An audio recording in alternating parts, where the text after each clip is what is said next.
Good afternoon. I would like to welcome you all to Norte, all of you who are watching us through YouTube. It's a real pleasure to have you here in this panel discussion entitled Conducting Remote Assessment in Times of Disruption. My name is Erika Ferrer, and I am the coordinator of the MA in TESOL program here at Universidad del Norte. Today, our panelists, my colleagues, Dr. Diego Boada and Dr. Rodrigo Rodriguez. We are going to be discussing here today assessment, especially in these strange times. We are teachers talking to teachers, and at these times having these communities is something really important, this support from the teachers community. We have decided to make assessment the center of our discussion today, considering as John Cowan argues that assessment is the engine which drives students' learning. Assessment is central to curricular processes and is central to our own teaching practices. Having effective assessments in place guarantees most of the time that our curricular and teaching processes are also effective.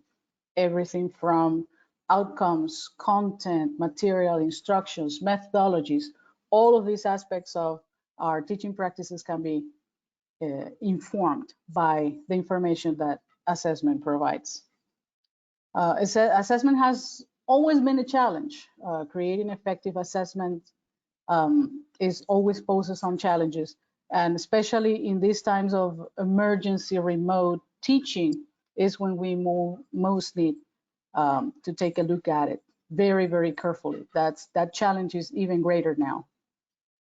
So all of us teachers have to work together on this new area and explore ways to assess students that best suits our own contexts, because our own contexts are very important at the moment of assessing. Therefore, if I may see the first slide, please. So the agenda for today, I just want to make sure that you can see the slide. Does it look right? Yes, we can see it perfectly. Okay. Can we go next, please?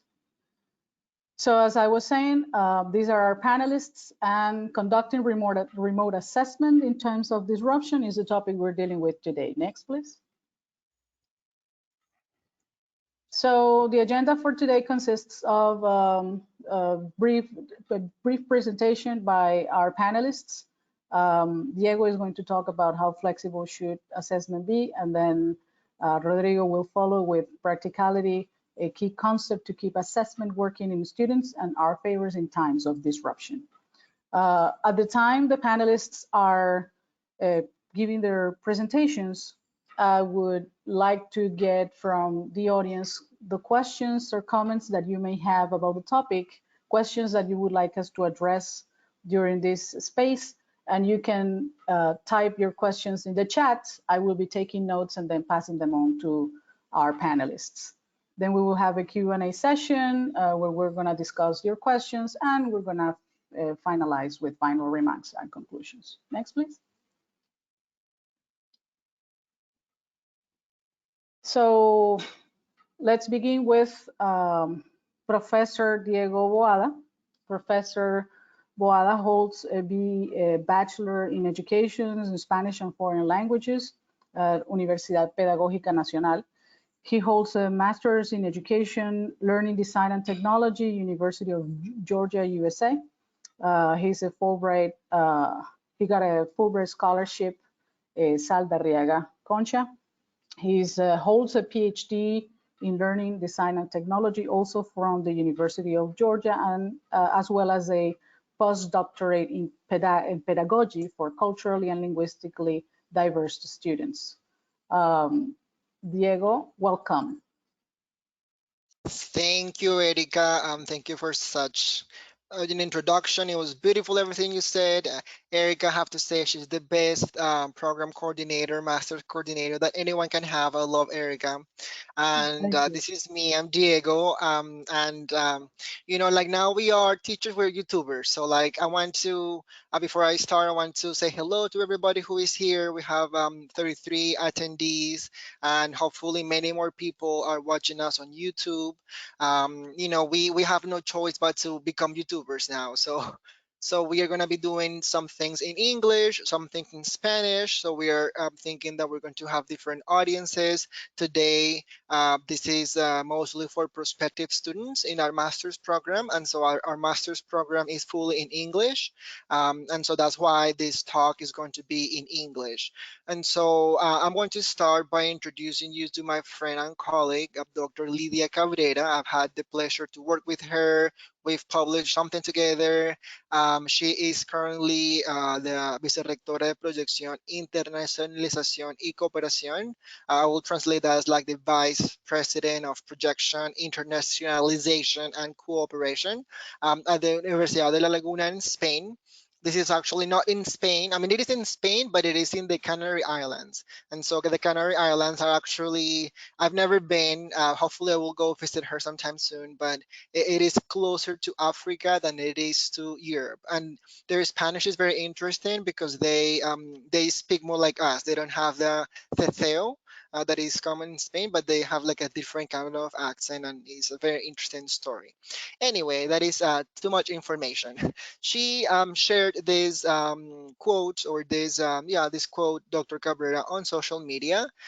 She says, "Me preocupa que los estudiantes aprendan a trabajar en un mundo global, cambiante y diverso, no si se copian los exámenes." So I will translate that into like, I worry that students learn how to work in a global world, a global that is constantly changing, and a world that is diverse. I do not worry, I do not care if they cheat on the exams. So I want to here ask our audience, do you agree with Dr. Cabrera, yes or no? And there isn't like a right or wrong answer. It could be, I am in between, I have to say, and I've changed my mind. So I just want to know what you guys think, if you agree or not, because I want to have this conversation. And so Gustavo is helping me with this poll. Do you agree with Dr. Cabrera? You have like 30 seconds to say yes or no.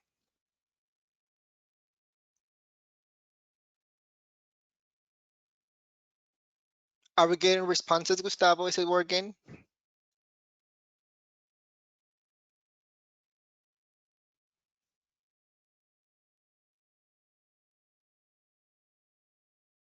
Oh, okay. Yay, we got the response. This is a new tool for me. I am not very used to using GoToMeeting.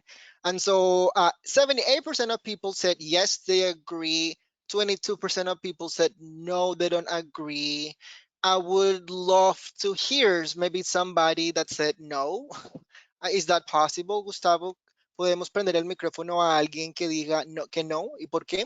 I would like to have just one person, like very brief introduction to somebody who said no. Las personas del público pueden levantar la mano y les podemos habilitar el micrófono si lo desean. Just one person. Alguien que dijo no. Just one person. Okay. Estamos haciendo Spanglish. So it's a little bit of English, mostly English, but a little bit of Spanish. ¿Algún voluntario? Like when I am teaching undergraduates, it's like, hello, whoa, whoa. Like nobody wants to talk in class. The struggle is real. Nobody? No hay voluntarios? I guess they're shy. Okay, no hay voluntarios. Seguimos entonces. Okay, I'm gonna share my slides. Let me see if you can see the slides.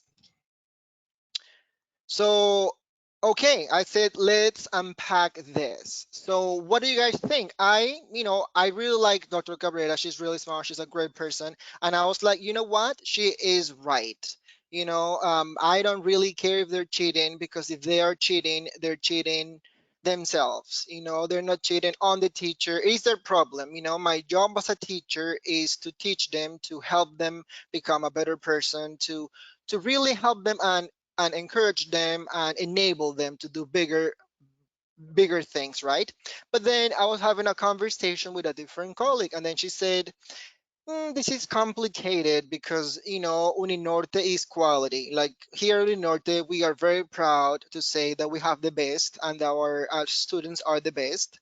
And so we have to make sure that they are the best. And so if a student is constantly cheating, and they graduate and they cheat and they cheat and they cheat and they never study, then what's going to happen? That when they graduate, they are engineers, they're doctors, they are like professional people, and they represent the university. They represent Uninorte. And so we want to make sure that they make us proud. We don't want to, like have students that maybe are not capable. Like I'm sure, like if you need to go to a doctor, like a medical doctor, you want the best doctor. You want a doctor that you can trust. You want a medical doctor that can do a good job. And so my question is, yes, assessment has to be flexible, but how flexible? And this is why Rodrigo Rodriguez, I'm sorry, he's going to talk more about assessment and more like about like the theory behind things like reliability, practicality, and he has like the heavy part of the talk. I am just like the introduction, really. And I just want to talk about one single thing, and this is universal design for learning. This is something that I've discussed before, and is the idea that we are, as teachers, we are designers. We are designers of learning experiences, and we want to make a good design. We want a design that works for everybody. That is not to say that there is, like one single way for everybody, because we are all different. We have to differentiate. But there is design, like in this case with the stairs and things like that, that are ways that you can design or accommodate for different types of people or different types of students with different needs. And so there are different things about UDL or Universal Design for Learning. The biggest thing is the last column is the how of learning. That means how can our students show that they learn? How can students demonstrate that they are learning? And sometimes we are used to like it's just one way, like as teachers, this is the exam, you have to do exactly what I'm telling you, and there is no other way. But our students have different talents. Maybe some of them like singing, some of them like poetry, some of them like writing, some of them have really wonderful skills with video editing. And so at the end of the day, the important thing is, what am I teaching them? Number one. Number two, what am I assessing? And number three, how can they demonstrate that? So we can give them choice. It doesn't have to be one way, one size fits all approach. But then that is the question, and I don't have answers. I keep saying I keep saying this over and over again. I have no answers, but I have questions. So my question for Rodrigo, Dr. Rodriguez, is how can we make this happen, Dr. Rodrigo Rodriguez? How can we make sure that we are flexible but not too flexible, to really like assess what we're supposed to assess? And on that note, I'm going to give the mic to Dr. Rodriguez. So let me, Diego, first introduce Diego, since I haven't introduced Rodrigo, since I didn't do it at the beginning of the session. So thank you, Diego. Now let's continue with the answer from Rodrigo's, or the discussion from Rodrigo's part. Rodrigo is a professor at Universidad del Norte. He holds a BA in Spanish and English from Universidad Popular del Cesar. He also holds a master's degree in education from Universidad del Norte, a PhD in second language studies from Purdue University. He's an assistant professor of the Department of Foreign Languages at Universidad del Norte in Barranquilla, Colombia. And his current research interests include language testing and assessment, EFL pedagogy, teacher training, and corpus linguistics. So welcome, Rodrigo. You can answer now Diego's question. Thank you, Erica. Thank you, Diego. Well, he will answer during the talk. I know you have an activity. I didn't mean to derail you. So he's super interactive. He's like wonderful professor, and so he prepared this. So never mind. You can answer the question later. Go ahead, Rodrigo. Thank you. So before we get into the talk and the answer to the question, which I'm not sure that I have, I know we can like talk about it though. So we can, if for those people who have their telephone at hand, you can go to menti.com and just you can do it in your computer or in your cell phone, your browser. Go to menti.com and enter that code that is 484742. And then let's see in these times of lockdown what you people are having. I see many people having water, which is kind of cool. Ooh, okay, soda, nice. Am I the only person with a tea? That's interesting. Colombia, we don't have tea after lunch, do we? Okay, I know. Anybody else? Let's take 20 more seconds to see how many people have. We have, ooh, coffee. So water is the winner for today, huh? So I wanted to start this discussion with this kind of activity because I want you to see that one of the ways that we can assess the mood in a room, for example, like we are having now, is by asking this type of questions and see where people is. Depending on whatever we are going to do in the presentation, we could have something like, what am I going to do with this information?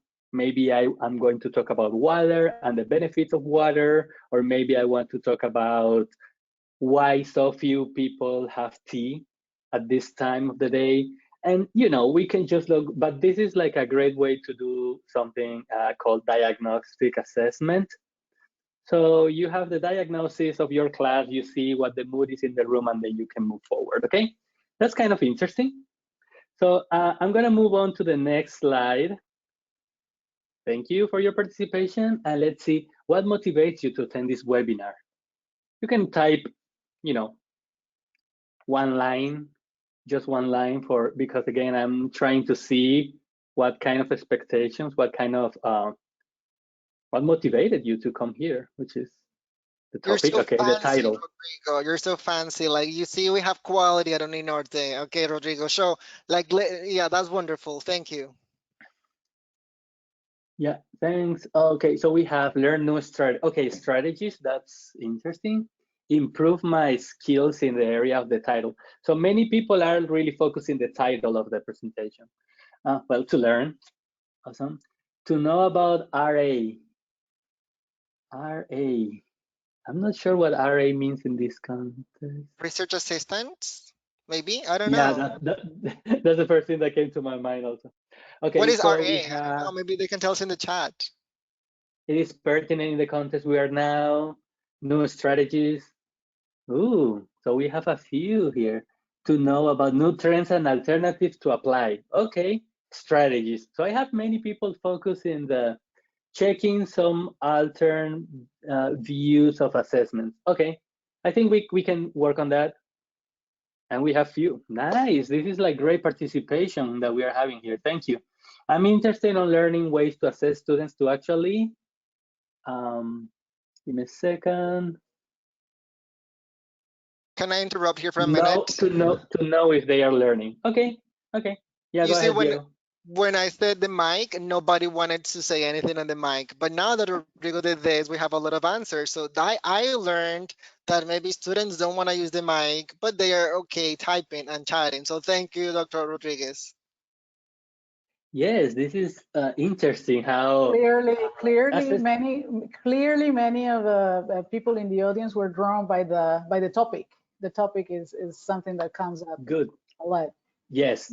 Assessment is neglected from instruction. I agree with that. Thank you very much to all the people who participated. So I'm going to move to the next and last slide before I move on, because again, I'm getting to know you. You are the audience, so I kind of want to know what the feeling is. So in one word, just one word, describe your experience with assessment during the quarantine. If you could choose only one concept to describe how things have worked for you in these times, during this almost, I think we have had 8 weeks so far, right? I don't know about you guys, but wow, challenging, frustrating. Oh, somebody has been innovative. That's nice. Unfair, invalid, exhausting. I feel you. Unreliable, extenuating. So challenging. So the bigger the word, the more people said it. The most popular word so far is challenging. That's interesting. Anybody else? So I think that we are going to move really smoothly to the next slide because I see the words here, defiant. I see the word here, unreliable and unfair and invalid. So those are actually opposite concepts to some of the concepts that I have for you that we are going to talk about today. Okay, so thank you very much. Time consuming, definitely. So now we're going to move on to the presentation, please. So I'm going to stop sharing my screen and I'm going to move back to the presentation mode. Okay, 1 second. Thank you very much. Technology is difficult for everybody. Okay, even for me. Okay, I think, let me know. Can you see the slides now? I can. Thank you. Okay. So can you Next. move to the next one? Yeah. So of so many things that we could talk about today, obviously we don't have time, and we need and even in a whole course of assessment and testing, we still have many things that we are not going to master completely. I decided to focus on practicality, which is one of the many concepts that we have to take into account when we are designing assessments. But in these times, in what is happening right now in the world, in all the crisis and the lockdown and the few moments that we have to prepare our assessment techniques, I think that we have to bear in mind, and according to some discussions that I have with some colleagues, they have told me that sometimes they bite or they want to bite more than what they can chew. So I think that this is a great opportunity to remind you that if we think about practical concepts or practicality concepts, we can make assessment work for our students and obviously for us. So next.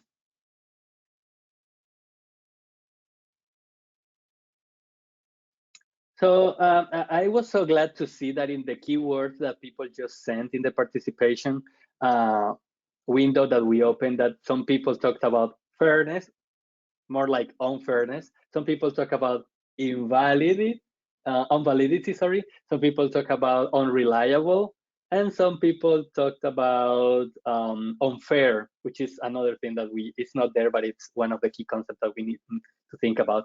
So all these concepts, when we are designing an assessment task or a test or an exam, as you name it, we need to think about all this, and these parts are constantly interacting. So go to the next one. And fairness, for example, has to do with washback, but also interacts with authenticity, and we have to be fair to interpret the results. And go to the next one, please. And then we find that fair authenticity obviously has to do with the interpretability of the scores. If our task is authentic, we need to know how to interpret it at the end of the day, or if it's just being an artificial task, whatever that means, we can go back to it. Go to the next one. And flexibility, as Diego said at some point, we need to think about that in terms of how practical it is. And this is kind of the beginning of everything for us in these days, right? Go to the next one, please.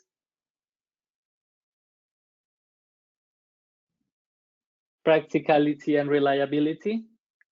And go to the next one. And I don't want to make this story long anymore. Everything interacts with everything. And when you make a change in terms of fairness, you have to think about how it affects your practicality, and your practicality, your validity, and your validity, your reliability with the objectivity, and everything goes hand in hand.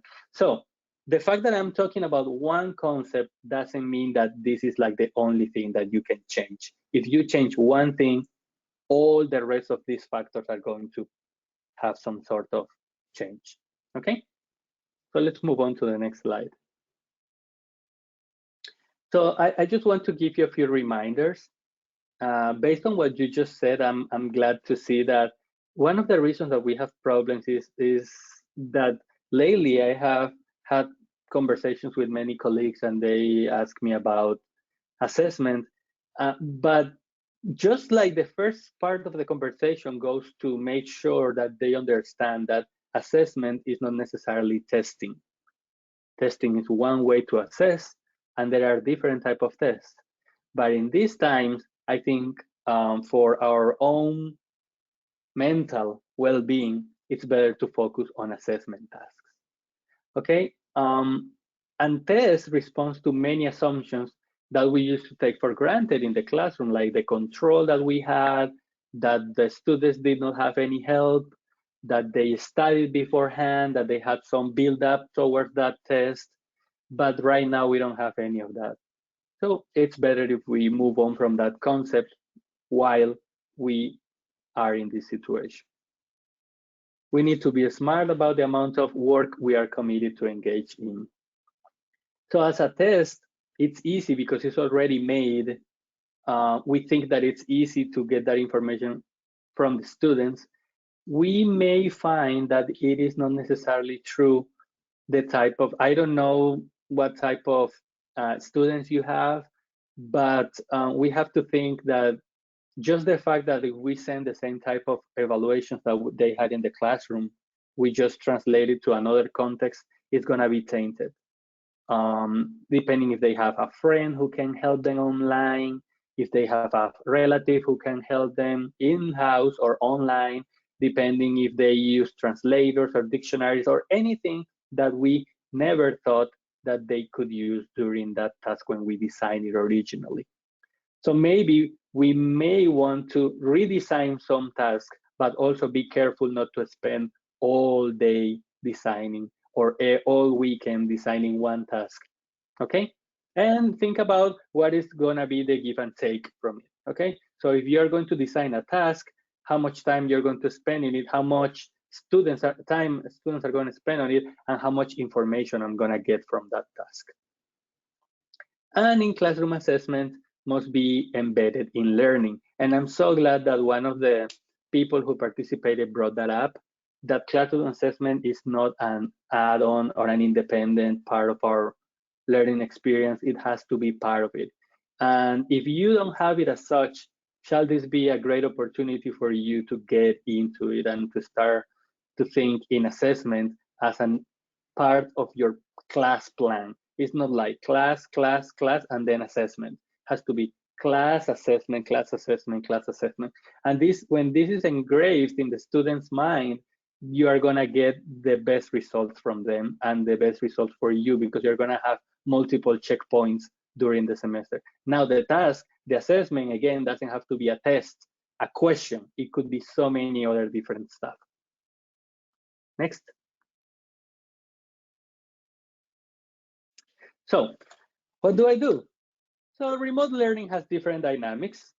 One thing that I also recommend is do not for instruments designed for other type of settings. So if you have some type of work that you had for the classroom and you see that it's a long stretch to make it work in the remote learning situation, just don't do it. Try to look for another type of task. We could encourage engagement in learning through assessment. And one of my favorite, I think there are 3 words that we can live by here. Number 1 is authenticity in the type of task that they do. In that way, every student is going to find that learning is something that they can do, they can use for whatever purpose or whatever function you are doing in the class. The second thing that I would like to remind you is that you need to personalize learning.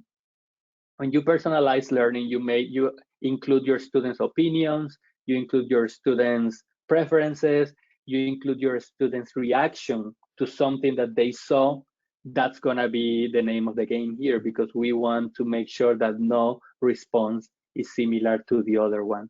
And again, we can focus in the language aspects, and every topic that we use in the language class shall it be content language learning or EMI or something like that, that's an excuse for students to use language, right? And even if you teach, I don't know if you teach content in English like geography or biology or something like that, you have to keep in mind that this is the kind of things that students are going to look for, right? So another thing that I wanted to talk to you about, and if we have time, we can talk about those at the end, are classroom assessment techniques, CATs. So if you don't know that concept, or if you need to refresh it a little, I think this is gonna be a great introduction to you to CATs.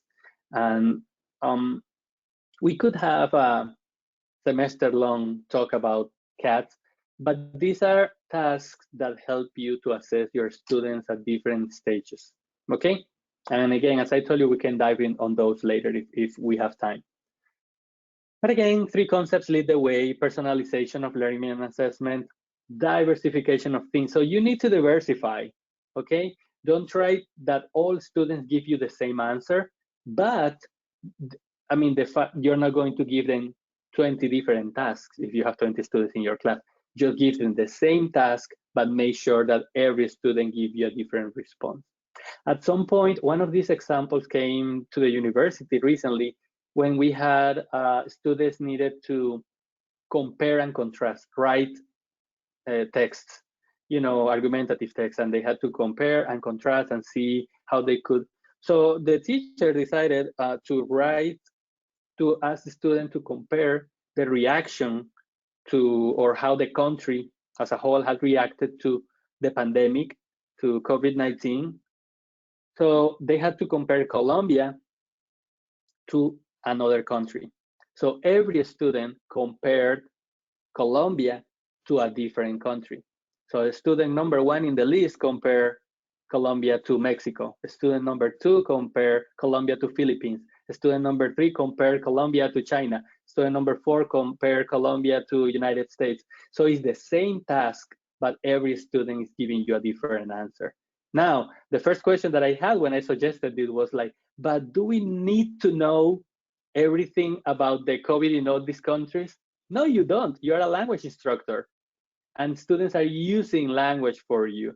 So even if the student is not so rigorous in the information that he gives, he says like, I don't know, United States is testing 20,000 people a day, and they are actually testing 10,000 people a day.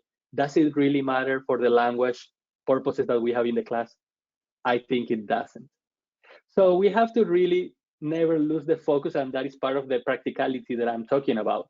Be practical. Don't try to go and find 20 different sources and do something like that. What we are going to give them is a list of resources or websites that they can go and get reliable information from.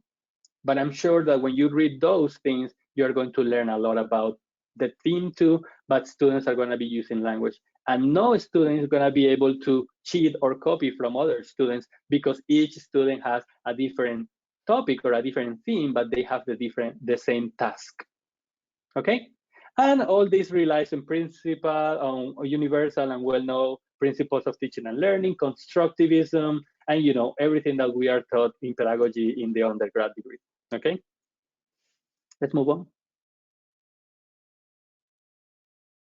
And this is a definition that I want to leave it to you. It refers to the degree to which the implementation of a language assessment can be guaranteed by the human, material, and financial resources. So if you don't have, I don't know, access to paid platforms, don't try to make them work too hard. If you're a school but if your school has access to certain platforms, use them. Now, if you don't have money for students, like if you don't have students with computers, if you work in a public school and students barely, or they have one smartphone by family, you can have students to use their smartphone.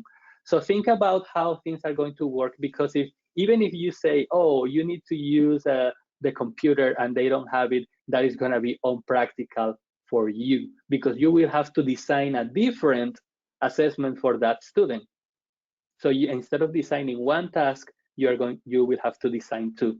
And that's my goal here, just to remind you that sometimes you don't have all the resources that you need, and you have to accommodate to that, okay? Think about the amount of time that students are going to spend doing that.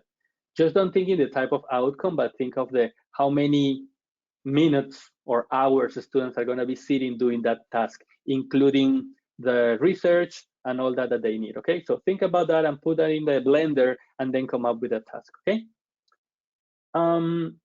When compromises have to be made to achieve practicality, priority should be given to fulfilling the original purpose. So think about the purpose of language. Don't think about like that students know more about X and Y or something like that. Sometimes in this situation, especially, we'd have to pick and choose.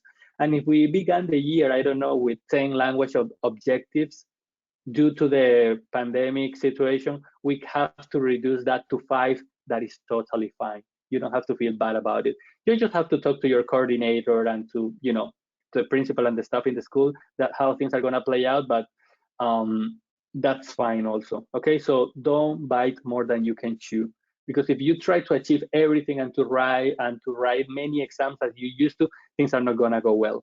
My last recommendation in these times is that you start designing the tasks with a lot of time.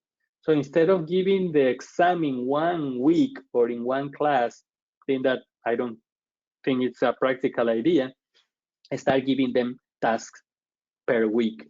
And each of those tasks, I don't know if there are going to be 3, 5, 10, all those are going to build up what you think about the test.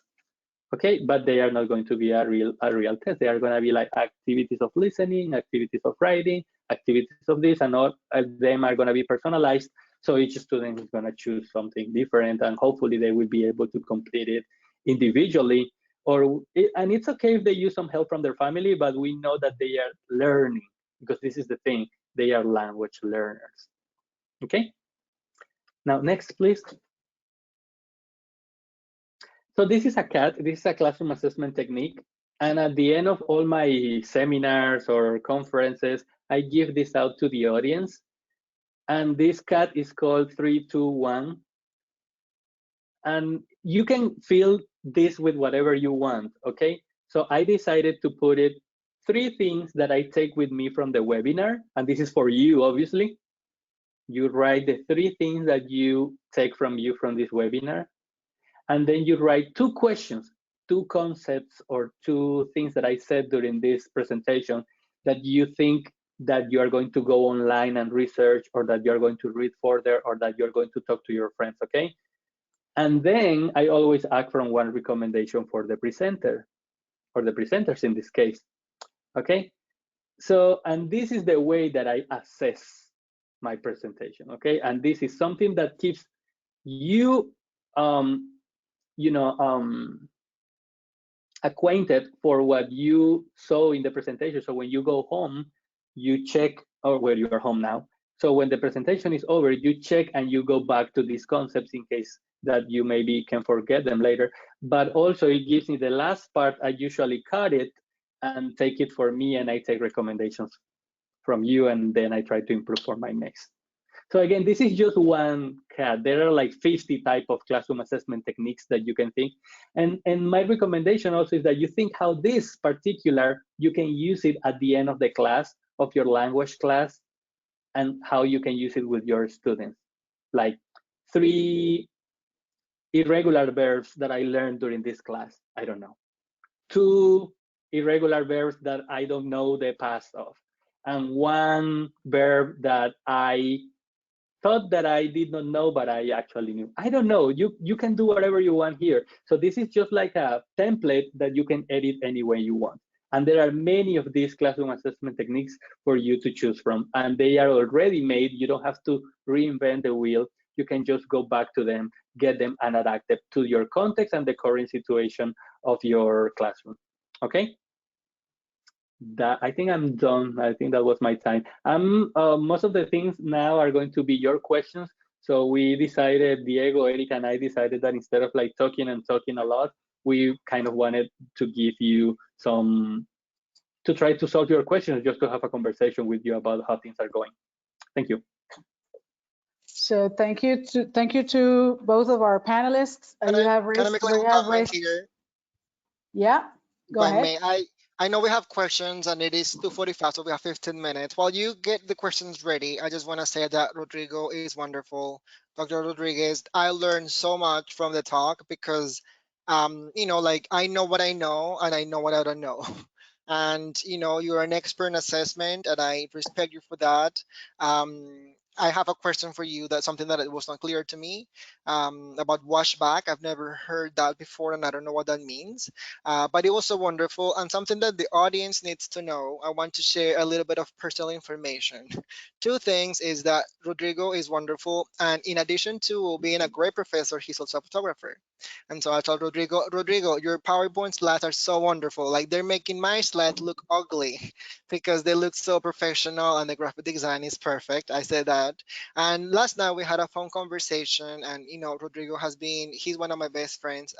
And he's one of the reasons, quite honestly, why I came to Uninorte, because I started looking for jobs 1 year before coming to Colombia, because I was in the United States, and Rodrigo has been the best person.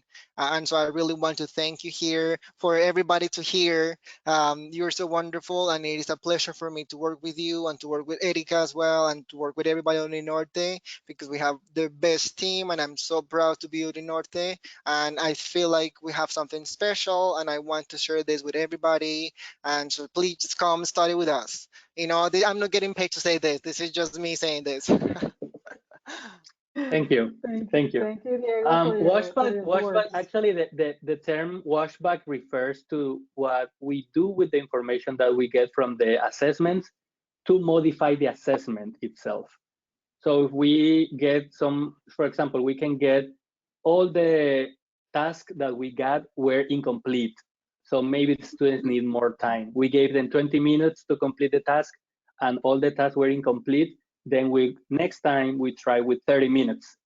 So that's washback, is how the results of the test help us to improve the items in the test itself. I'm taking I notes. have I'm taking notes. Thank you, Dr. Rodriguez.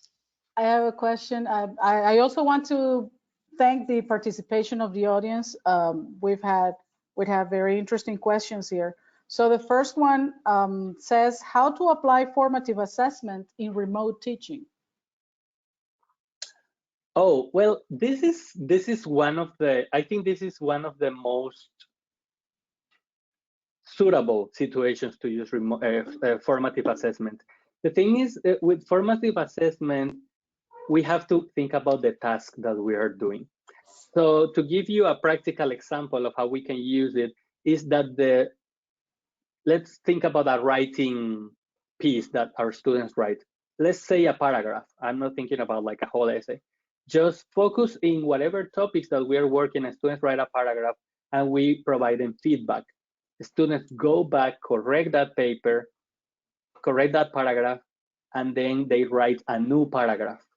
And then we give them feedback on that. Obviously, that is how much time do we have to do that? It doesn't have to be the next day. We have to plan that long term. And that can be a paper that could take 2 months to complete, one paper.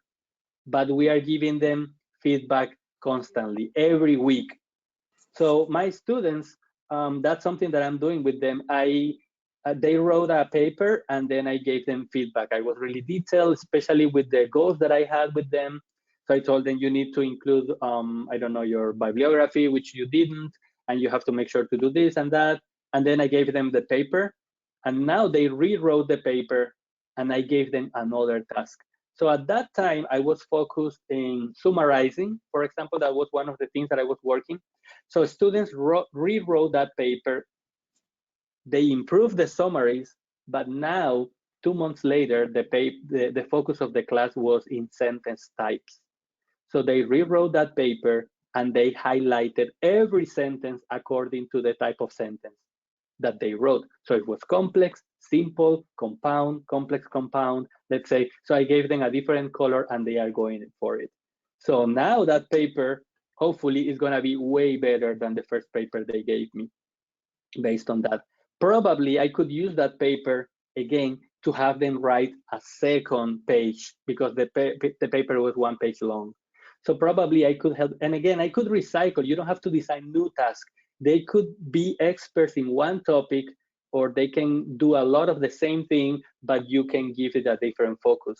And at the end of the semester, of after 2 months or 1 month of class, they are going to have a really good paper that they can use based on all the feedback that you gave them. That is one task. But there are, many examples. My recommendation in any case is that you give them a lot of resources for them to get a hold of. So one thing, for example, that we all usually take for granted is that they don't use dictionaries. They prefer to go to Google Translator. So just to let them know why Google Translator is not a good idea, and show them, send them links of good dictionaries that they can use and how to use them, that is a great thing that we can do in these times also. For them to give them some more autonomy, and they can work, because sometimes they don't have, sometimes they just don't know better. They haven't done it differently before, so why would they do it differently if they had worked for them, they think. But now we can show them why it's not a good idea. Okay, thank you, Rodrigo. Questions are not, I'm sorry, Diego, go ahead, please. I just want to invite you, Erika. She's also a professor in our master's program, and she's a very passionate teacher. You have ideas also, I'm sure you have great ideas to share, or anybody in the audience, if they want to add to the conversation. Unfortunately, this app that we're using, you are not able to see each other's comments or opinions. Only we can see your questions. But if you have something that you want to share, you can text us or send the comment, and then maybe Erika can read aloud or something. So that way we can all build community, and that way we can all learn together, because we're not pretending here that we know all of the answers, right? Like you guys, people that are watching us right now, you have lots of ideas as well, and they are as valuable as ours. I just want to share one simple idea, and it's something I've said before, and I will keep saying it, and it's this idea of mastering approach to learning, which means that this is more formative assessment. And so like if I have an exam that is multiple choice, I have 10 questions. So I send that to my students, and then they take it the first time. And maybe the first time they get 50% right, but then they take it a second time, and they can take it as many times as they want until they reach 100%, or until they reach a percentage that they're happy with. And so in that way, assessment is assessment, but it's not really assessment, because it is more like a tool to help them learn and to become more autonomous and to help. But it wouldn't be reliable, right? I mean, necessarily. I don't know what Dr. Rodrigo would think about it.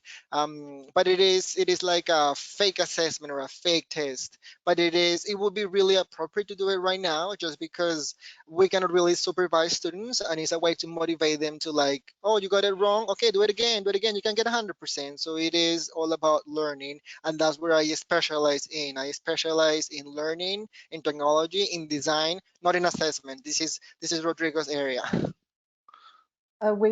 We have, well, there's something there that Diego asked. I don't know if perhaps there could be, that question could be combined with, we have several questions from the audience, and we have 8 minutes left. So one of the questions is, any recommended free and digital resources for assessment? I'll take Google. I love Google Forms and Google everything. What do you think, Rodrigo? Again, the problem when we focus on the tool, on the instrument, is that we have to accommodate to it. So I think a more relevant question is what type of assessment I am planning to do.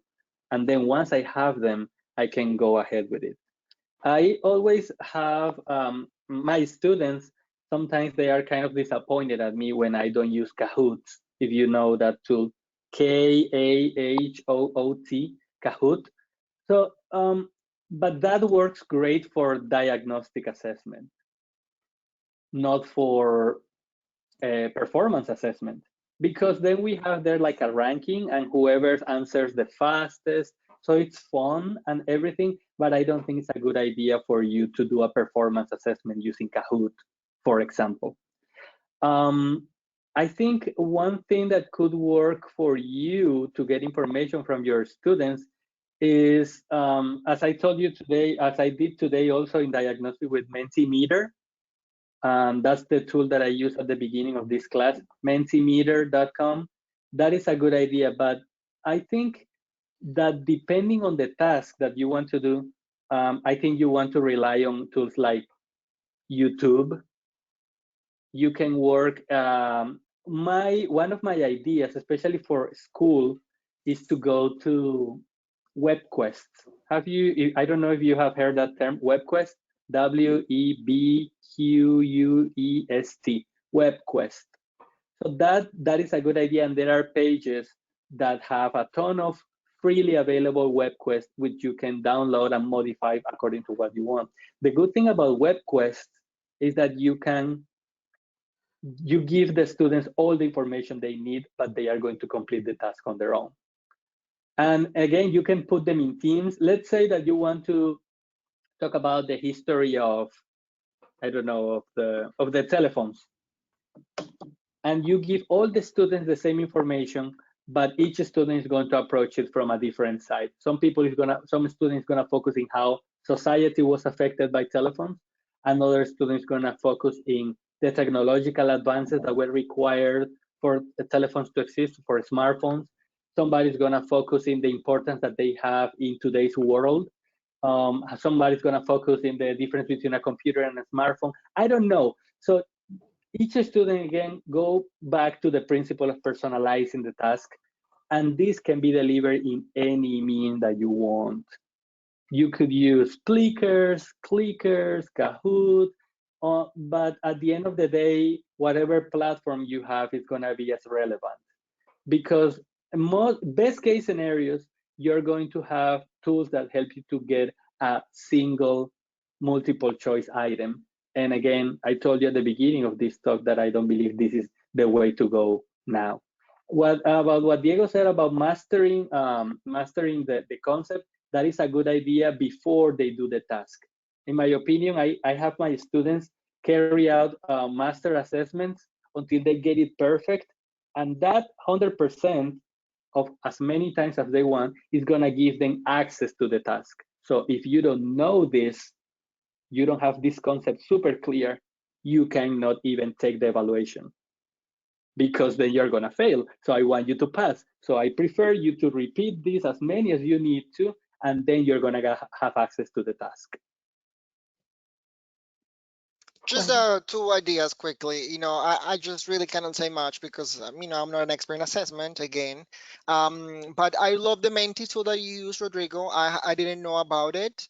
I've used. There are many. One of them is Poll Everywhere. POLL. Poll Everywhere is pretty much the same, and you can do all sorts of things. But what I'm gonna say as an expert in technology is less is more.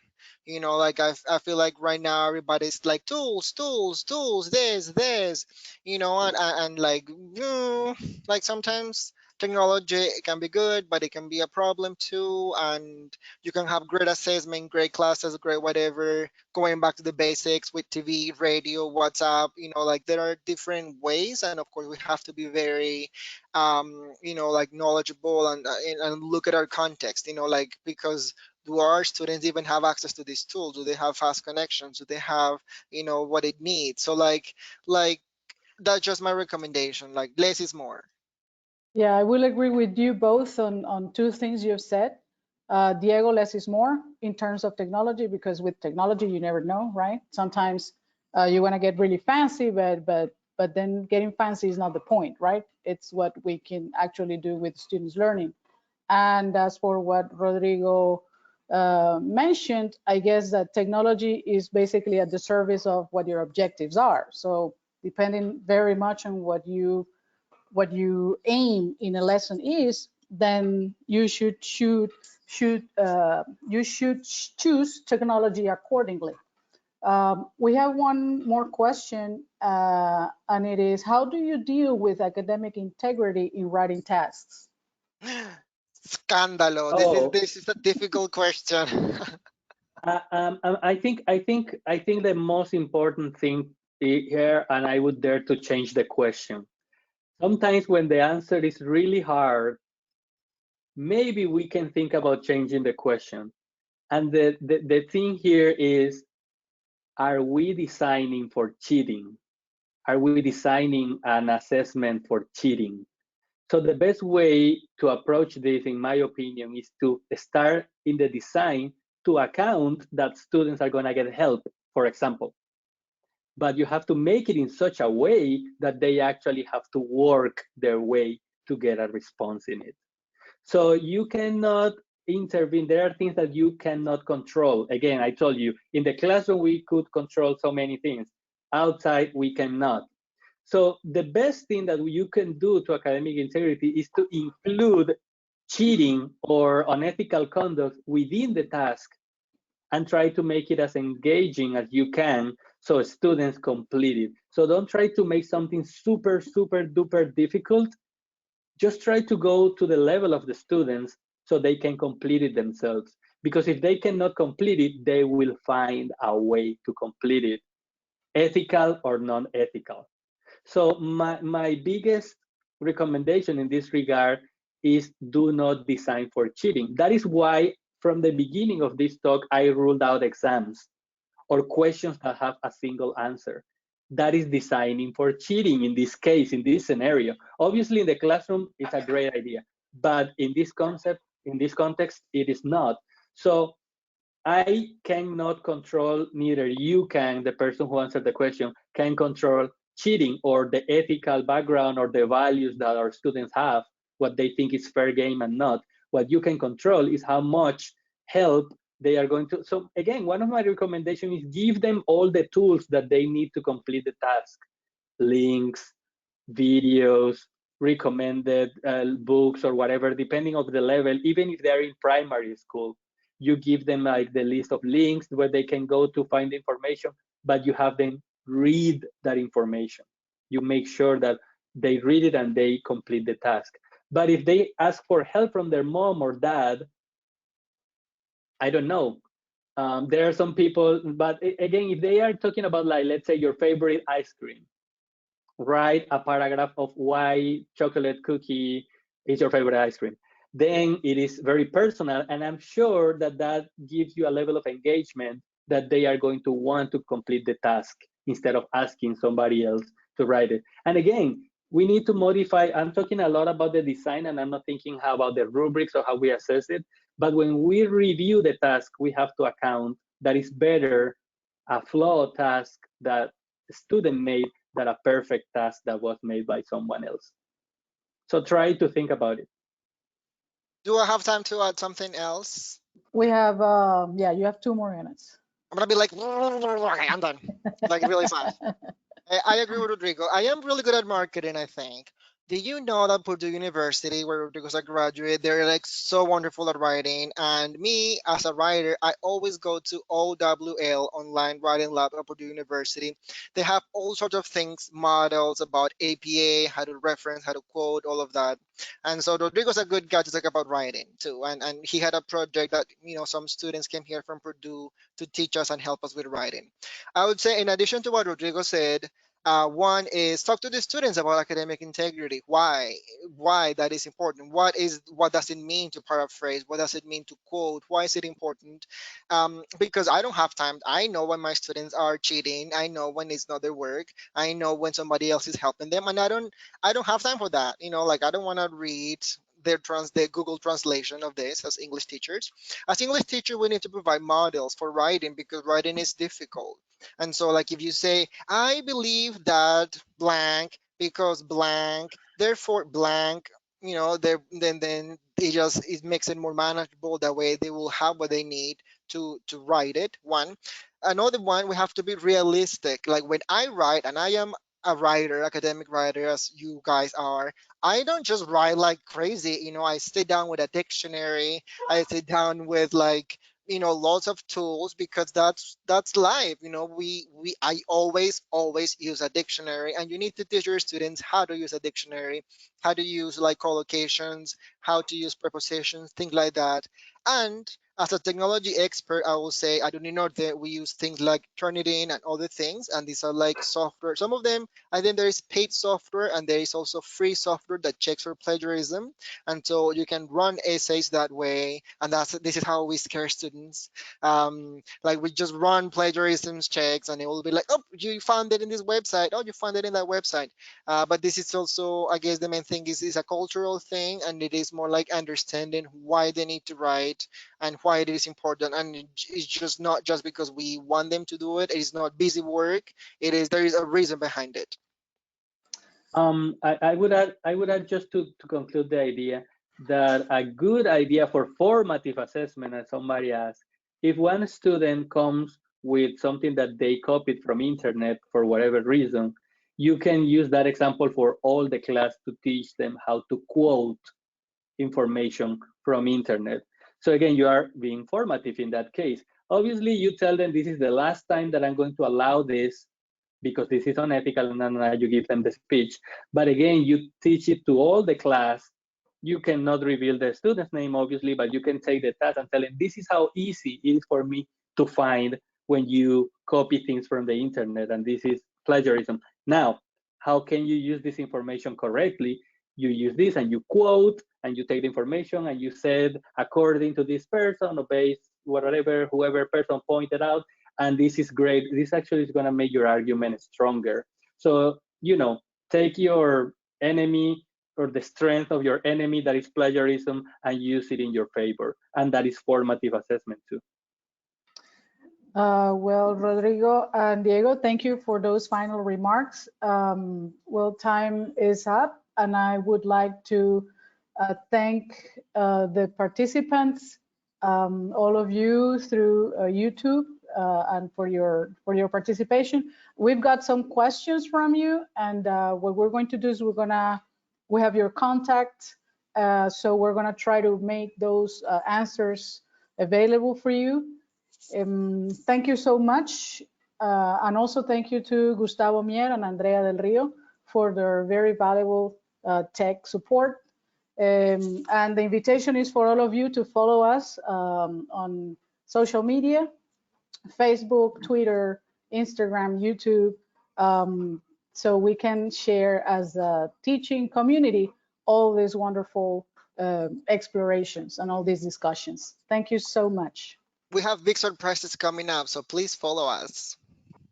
Thank you. Thank you very much. Thank you very much. Thank you, everybody. Bye-bye. Bye-bye.